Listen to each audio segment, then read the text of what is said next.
కల్వకుంట్ల కవిత కేసీఆర్ ముద్దుల తనయ.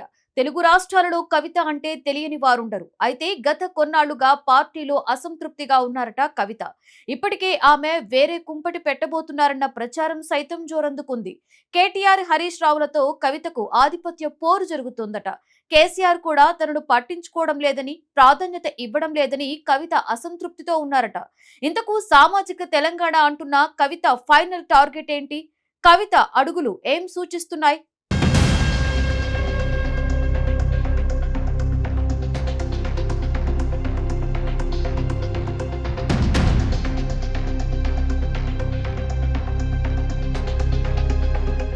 కేసీఆర్ కుటుంబంలో చీలిక రాబోతుందా? కవిత తన దారి తాను చూసుకోపోతున్నారా? జగన్పై షర్మిల తిరుగుబావుట ఎగరవేసినట్టే కవిత కూడా బీఆర్ఎస్కి వ్యతిరేకంగా వెళ్లబోతున్నారా? ప్రస్తుతం రాజకీయ వర్గాల్లో జోరుగా నడుస్తున్న చర్చ ఇదే. బీఆర్ఎస్ నుంచి బయటికి వచ్చి సామాజిక తెలంగాణ పేరుతో కొత్త పార్టీ పెట్టాలని కవిత ఆలోచిస్తున్నారని వార్తలు వస్తున్నాయి. ఆమె తాజా ప్రవర్తన, వ్యాఖ్యలు చూస్తుంటే ఈ ఊహలు నిజమే అన్న భావన ఏర్పడుతుందని అంటున్నారు విశ్లేషకులు. 2014 నుంచి 2019 వరకు నిజామాబాద్ ఎంపీగా పనిచేశారు కవిత. తర్వాత జరిగిన ఎన్నికల్లో ఓటమి పాలయ్యారు. ప్రస్తుతం ఆమె ఎమ్మెల్సీగా ఉన్నారు. తెలంగాణ జాగృతి పేరుతో బతుకమ్మ వంటి కార్యక్రమాలు నిర్వహించి మంచి గుర్తింపు పొందారు.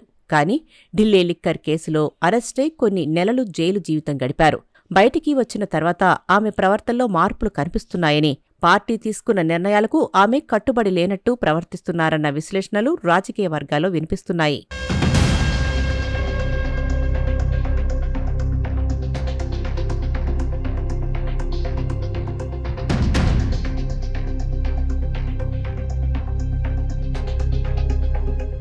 ఇటీవల తెలంగాణ ప్రభుత్వం చేపట్టిన కులగణన సర్వేలో కేసీఆర్ కుటుంబం పాల్గొనలేదు. కానీ కవిత మాత్రం అందులో పాల్గొన్నారు. అంటే పార్టీకి, కుటుంబానికి విరుద్ధంగా వ్యవహరించినట్టే అన్నది పరిశీలకుల వాదన. అలాగే అసెంబ్లీ సమావేశాల సమయంలోనూ పార్టీ నిర్ణయాలకు భిన్నంగా ఆమె అడుగులు వేశారని సమాచారం. ఇటీవల కవిత చేస్తున్న ప్రసంగాలు కూడా బీఆర్ఎస్కు నెగిటివ్గానే ఉన్నాయట. భౌగోళికంగా తెలంగాణ సాధించుకోగలిగాం, కానీ సామాజిక తెలంగాణ సాధించలేకపోయామని ఆమె అంటున్నారు.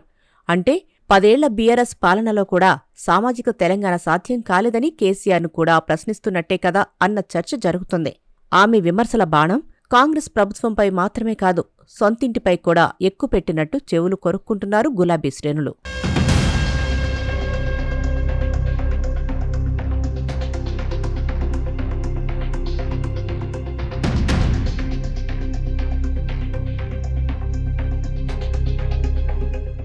లిక్కర్ స్కామ్లో జైలుకు వెళ్లొచ్చిన సమయంలో బీఆర్ఎస్ నుంచి తగిన మద్దతు రాలేదని ఆమెలో ఆవేదన కనిపిస్తుందని అంటున్నారు విశ్లేషకులు. అందుకే ఆమె ఇప్పుడు బీఆర్ఎస్ పై కూడా విమర్శలు చేస్తోంది అని అంటున్నారు. సామాజిక తెలంగాణ అనే పేరుతో కొత్త పార్టీ పెట్టాలని కవిత ప్లాన్ చేస్తున్నారని వార్తలు వినిపిస్తున్నాయి. అది నిజమైతే బీఆర్ఎస్కు ఇది పెద్ద దెబ్బే అవుతుందని రాజకీయ విశ్లేషకులు అంటున్నారు. ఏపీ రాజకీయాల్లో జరిగినట్టే ఇక్కడ కూడా జరుగుతుందా అన్నది ఇప్పుడు హాట్ టాపిక్. అక్కడ షర్మిల తన అన్న జగన్తో విభేదించి కొత్త పార్టీ పెట్టారు. తర్వాత ఆ పార్టీని కాంగ్రెస్లో విలీనం చేశారు.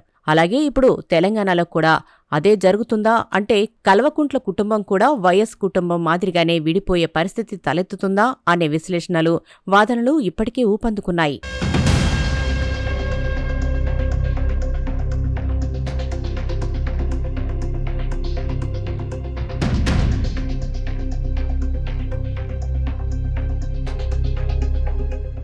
తనను జైలుకు పంపింది బీజేపీయే అని, అలాంటి బీజేపీ పట్ల బీఆర్ఎస్ అధిష్టానం ఉదాసీనంగా ఉండటం కవిత జీర్ణించుకోలేకపోతున్నారట.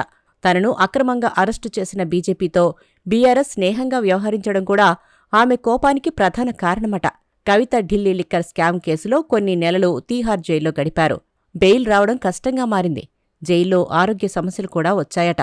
ఈ కేసు మొత్తం బీజేపీ నాయకుల కుట్ర అని, తాను చేయని నేరానికి శిక్ష అనుభవించాల్సి వచ్చిందని కవిత అంటున్నారు. దీంతోపాటు జైల్లో ఉండటం వల్ల తన రాజకీయ భవిష్యత్తుకు తీవ్రంగా నష్టం జరిగిందని భావిస్తున్న కవిత బీజేపీని ఎప్పటికీ క్షమించే పరిస్థితి ఉండకపోవచ్చని అంటున్నారు. బెయిల్పై బయటకు వచ్చిన తర్వాత కవిత ఇదే శపథం చేశారు. తాను బీజేపీ అంతమయ్యే వరకు పోరాడతానని నాడు జైలు బయట తన అభిమానులను ఉద్దేశించి మాట్లాడారు కవిత. కేంద్ర ప్రభుత్వంలో అధికారంలో ఉన్న బీజేపీ రాజకీయాల ప్రయోజనాల కోసమే తనను జైలుపాలు చేసిందని, తన కుటుంబానికి కొన్ని నెలల పాటు దూరం చేసిందన్న ఆగ్రహం కమలం పార్టీపై కవితకు బాగా ఉంది. తనకు కాంగ్రెస్ కంటే ప్రధాన శత్రువు బీజేపీనే అని ఆమె భావిస్తున్నారు. కవిత తన సన్నిహితుల వద్ద కూడా ఇదే అంశాన్ని ప్రస్తావిస్తున్నారట. అలాంటి బీజేపీ పట్ల బీఆర్ఎస్ పార్టీ మెతక వైఖరిని అవలంబించడాన్ని కవిత సహించలేకపోతున్నారట. అందుకే ఆమె సామాజిక తెలంగాణ అంటున్నారని, అదే పేరుతో కొత్త పార్టీ ఏర్పాటు చేసినా ఆశ్చర్యపోనవసరం లేదంటూ రాజకీయ వర్గాల్లో చర్చ జరుగుతోంది.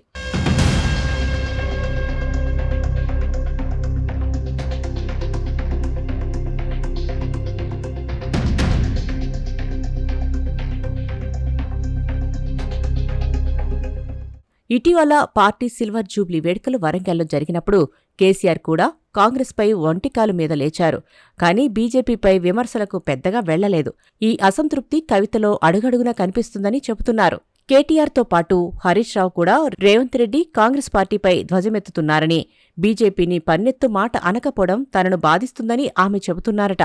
అందుకే ఇటీవల సామాజిక తెలంగాణ నినాదాన్ని ఎత్తుకున్నారని అంటున్నారు. బీఆర్ఎస్ ముఖ్య నేతలు ఏమనుకున్నా తాను బీజేపీపై పోరాటం చేయడానికి సిద్ధంగా ఉన్నానని, బీజేపీకి బీసీల ఓటు ర్యాంకు దూరం చేసే లక్ష్యంతోనే కవిత ఆ రకమైన వ్యాఖ్యలు చేశారంటున్నారు. మరి కవిత కోపాన్ని పసిగట్టిన కారు పార్టీ అగ్రనేతలు ఇప్పటికైనా బీజేపీని కూడా శత్రువుగా చూస్తారా లేదా అన్నది తేలాల్సి ఉందంటూ రాజకీయ వర్గాల్లో చర్చ జరుగుతోంది.